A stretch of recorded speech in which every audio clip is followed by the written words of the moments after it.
warahmatullahi wabarakatuh. Saya Novi Dewi Triana, NIM C2C021024 dari Prodi Informatika kelas A akan mempresentasikan tentang deadlock sistem operasi. Tujuan 1. Memahami terjadinya deadlock pada sistem operasi. Kedua, memahami karakteristik. Ketiga, memahami metode untuk menangani deadlock. Deadlock apa sih sebenarnya yang dimaksud? Deadlock terjadi karena sekumpulan proses yang diblok, di mana setiap proses membawa sebuah sumber daya dan menunggu mendapatkan sumber daya yang dibawa oleh proses lain. P1 dan P2 masing-masing membutuhkan R1 dan R2 untuk menyelesaikan proses mereka. Jadi saling membutuhkan, menunggu gitu. Model sistem.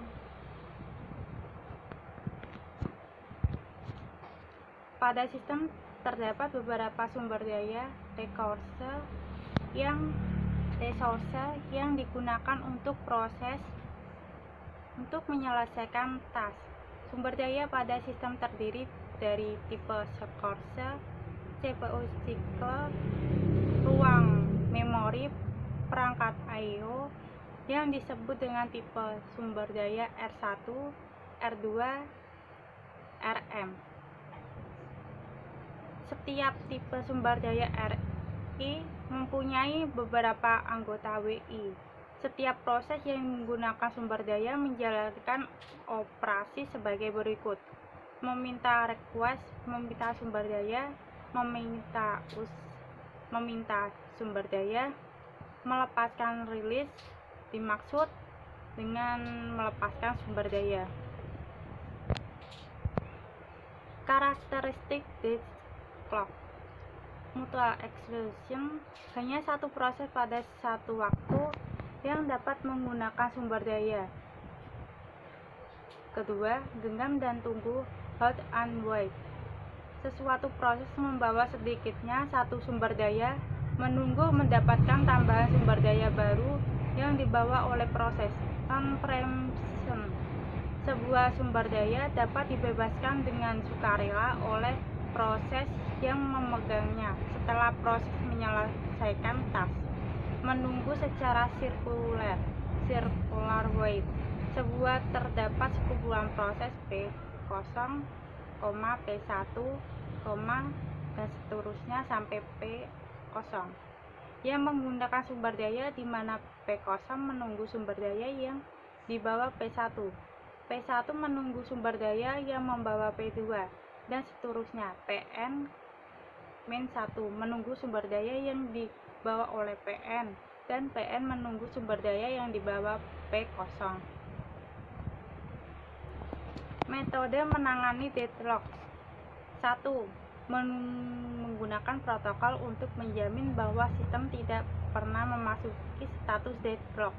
2. Mengizinkan sistem memasuki status deadlock dan kemudian memperbaiki. Ketiga, mengabaikan permasalahan dan seakan-akan deadlock tidak pernah terjadi pada sistem.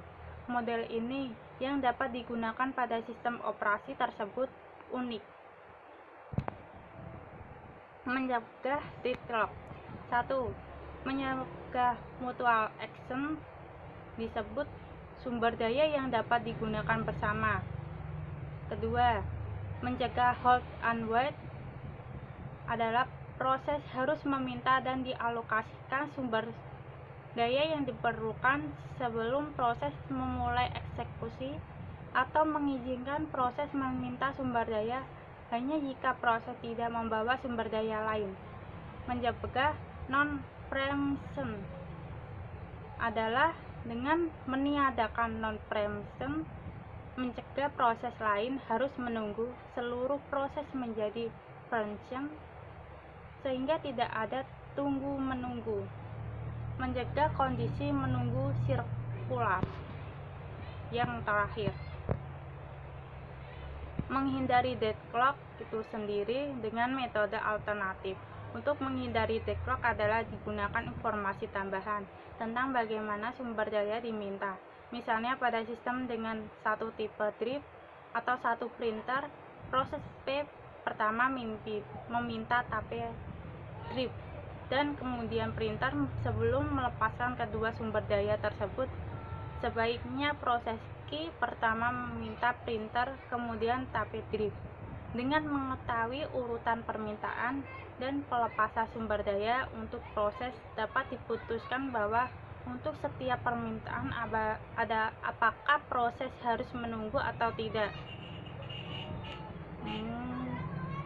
Gambar 1, ruang state aman. Sedangkan gambar kedua, menghindari deadlock dengan algoritma resource allocation grab. Gambar ketiga, state tak aman pada resource allocation grab. Dan terakhir, algoritma bunker. Struktur data yang digunakan untuk mengimplementasinya, algoritma bunker akan menentukan state dari sumber daya yang dialokasikan oleh sistem. Algoritma bunker terbagi menjadi dua. Algoritma safety. Algoritma ini menentukan apakah sistem berada dalam state aman atau tidak. Sedangkan algoritma request, jika hasil state alokasi sumber daya adalah aman, maka sumber daya dialokasikan P ke PI. Sebaiknya jika tidak aman, PI harus menunggu state alokasi sumber daya yang lama disimpan kembali.